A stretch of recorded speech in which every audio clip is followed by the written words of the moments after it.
নমস্কার, আমি পৌলমী। অলৌকিক ঘটনার সকল ফ্যামিলি মেম্বারদের বড়দেরকে প্রণাম আর ছোটদেরকে অনেক অনেক ভালোবাসা। আশা করছি সবাই ভালো আছো।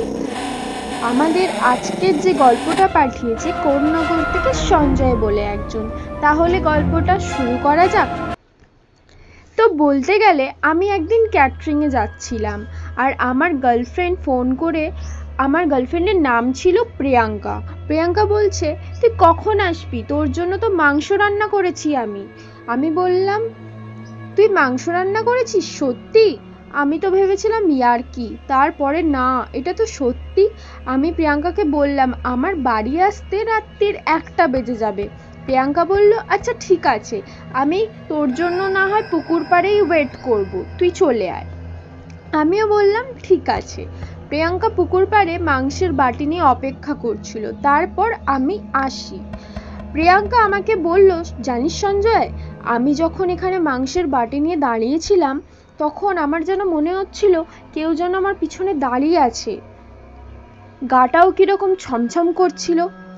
আমি ওর কথা শুনে হাসছিলাম। তারপর দুজন মিলে বসে কথাবার্তা বলছিলাম। তারপর আর আমি ওর জন্য ফিশ বল নিয়ে এসেছিলাম। ও যেহেতু ফিশ বলটা খেতে পছন্দ করে, সেই জন্য আমি ওর জন্য ফিশ বল নিয়ে এসেছিলাম। আর আমরা দুজন মিলেই গল্প করছিলাম।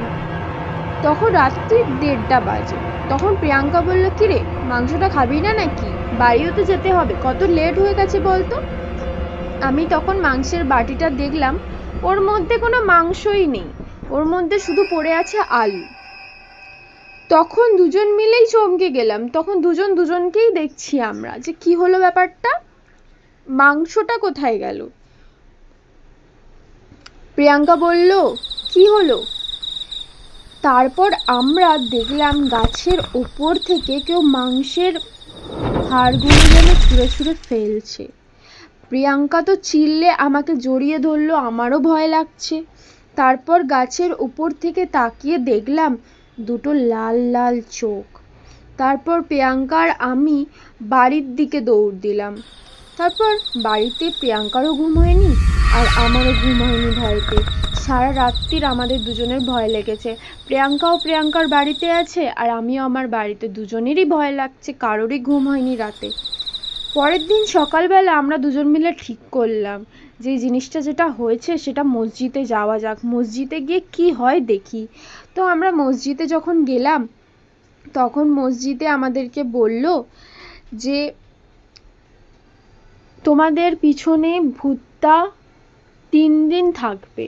সত্যি যেটা বললো সেটাই সত্যি হলো, ভূতটা সত্যিই 3 দিন ছিল।